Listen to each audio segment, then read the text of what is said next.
Friends, welcome to SPR media works. ఈ వీడియోలో మేము పొందుపరిచిన సమాచారం ఎవరిని ఉద్దేశించింది కాదు. వ్యక్తిగతంగా మాకు ఎవరి మీద ఎలాంటి దురుద్దేశం లేదు. ప్రత్యేకించి మా ఛానల్ ఏ పార్టీకి సంబంధించింది కాదు. పార్టీలకి అతీతంగా రాష్ట్ర రాజకీయ సమాచారాన్ని మీ ముందుంచాలన్న తపనతో, ఎన్నికల సమయం దగ్గర పడుతూ ఉండటంతో ఎప్పటికప్పుడు తాజా సమాచారాన్ని అందివ్వాలన్న తాపత్రయంతో మేం చేసే చిరు ప్రయత్నం ఇది. అలా కాక మా వీడియో ఎవరినైనా నొప్పించే విధంగా ఉన్నట్లయితే దయచేసి క్షమించవలసిందిగా కోరుతున్నాం. దర్శి అసెంబ్లీ నియోజకవర్గం ఒంగోలు లోక్సభ నియోజకవర్గంలోని 7 అసెంబ్లీ సెగ్మెంట్లలో ఒకటి. ఈ నియోజకవర్గం 1951లో ఏర్పడింది. ఈ నియోజకవర్గంలో మొత్తం 2,14,233 మంది ఓటర్లు ఉన్నారు. 2019 ఎన్నికలలో వైసీపీ నుండి పోటీ చేసి గెలిచిన మద్దిశెట్టి వేణుగోపాల్ ప్రస్తుత ఎమ్మెల్యేగా కొనసాగుతున్నారు. ఈ నియోజకవర్గంలో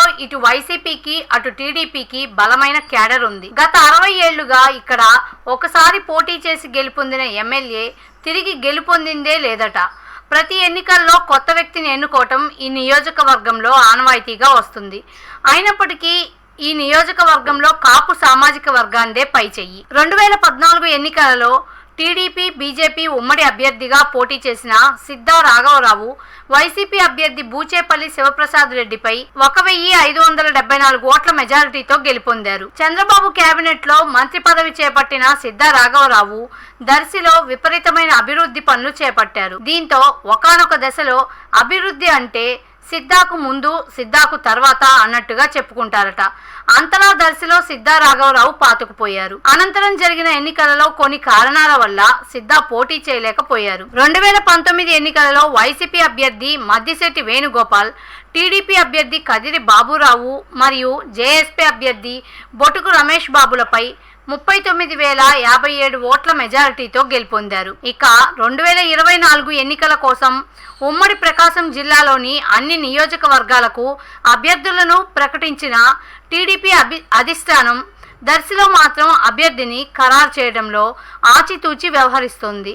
దీంతో దర్శి టీడీపీ సీటుకు డిమాండ్ బాగా పెరిగిపోయింది.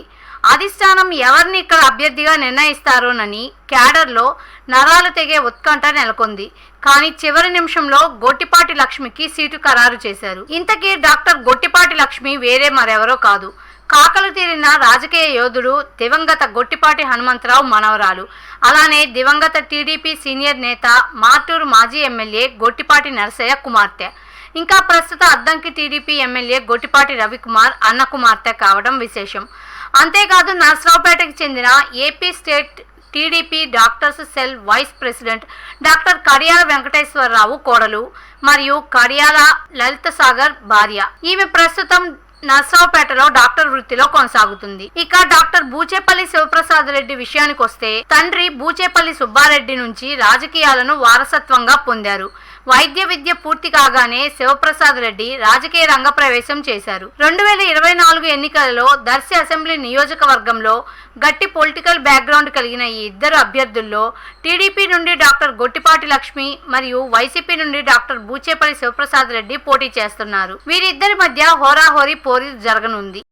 ప్రజాస్వామ్యం వర్ధిల్లాలన్నా, మన జీవితాలు తలరాతలు మారాలన్నా అది కేవలం ఒక్క ఓటుతోనే సాధ్యం. మనం వేసే ఓటు మన భవిష్యత్తును, రాబోయే తరాల మనుగడను నిర్ణయిస్తుంది. అంతేకాదు మన ఓటుతోనే నవ సమాజం నిర్మితమవుతుంది, ఇంకా దేశ దిశ దశను మారుస్తుంది. ఓటు అనే 2 అక్షరాల పదం దేశ చరిత్రనే మార్చేస్తుంది. కేంద్ర ప్రభుత్వం జనవరి 25ను జాతీయ ఓటర్ల దినోత్సవంగా ప్రకటించింది. కుల, మత, ప్రాంత, లింగ, జాతి, భాష అనే భేదం లేకుండా దేశంలో నివసించే 18 సంవత్సరాలు నిండిన పౌరులు అందరికీ భారత రాజ్యాంగం ఆర్టికల్ 326 ద్వారా ఓటు హక్కును కల్పిస్తుంది. ప్రజాస్వామ్యాన్ని గౌరవించాల్సిన బాధ్యత ప్రతి పౌరుడిపై ఉంది. ప్రజాస్వామ్యానికి ఓటే పునాది. దేశ రాష్ట్ర భవిష్యత్తును నిర్ణయించేది ఈ ఓటే.